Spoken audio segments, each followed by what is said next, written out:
بسم اللہ الرحمن الرحیم۔ ایک سوال یہ سامنے آ رہا ہے کہ بہت سارے لوگ جو اپنے گھروں سے نکلے تھے اور وہ دنیا میں مختلف ملکوں میں مختلف شہروں میں تھے اور ان کے ارادے تھے کہ وہ کچھ دنوں کے بعد اپنے گھروں کو واپس لوٹ جائیں گے، لیکن حالات کی وجہ سے، لاک ڈاؤن ہونے کی وجہ سے جو نقل و حمل کے جتنے بھی ذرائع ہیں وہ سب کے سب بند کر دیے گئے ہیں، اور جو لوگ جہاں تھے وہیں پر وہ پھنس چکے ہیں۔ تو اب ان حضرات کی نمازوں کا کیا حکم ہے؟ کیا یہ مسافر ہیں یا یہ مقیم ہیں؟ دیکھیے، شریعت نے مسافر اور مقیم کے لیے کچھ شرائط کو ذکر کیا ہے۔ اگر کوئی شخص کسی شہر میں پہنچ کر اس بات کی نیت کرتا ہے کہ میں نے 15 دن 15 راتیں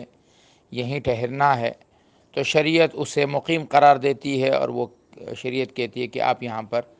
اب پوری نماز پڑھیے جیسے کہ وہاں کا مقیم آدمی پڑھ رہا ہے۔ اور اگر 15 دن سے کم کی نیت ہے تو شریعت اسے مسافر قرار دیتی ہے اور اس سے کہتی ہے کہ آپ 2 رکعت نماز پڑھیے، سنت اور نوافل میں آپ کو اختیار ہے۔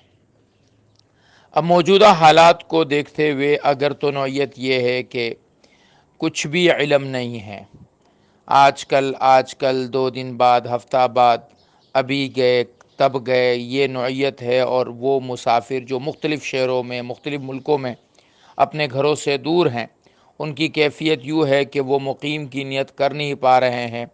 اور انہیں یہ نہیں پتہ کہ کب ان کے سامنے حالات واضح ہوں گے اور کب وہ نکلیں گے۔ تو یہ اگر سالوں بھی وہیں ٹھہرے تو یہ مسافر ہیں، اور انہیں نمازیں مختصر پڑھنی ہیں، یعنی 2 رکعت نماز۔ کسی امام کے پیچھے پڑھیں گے تو پھر 4 رکعت نماز پڑھیں گے۔ اور اگر کہیں پر کسی نے ان کو واضح کر دیا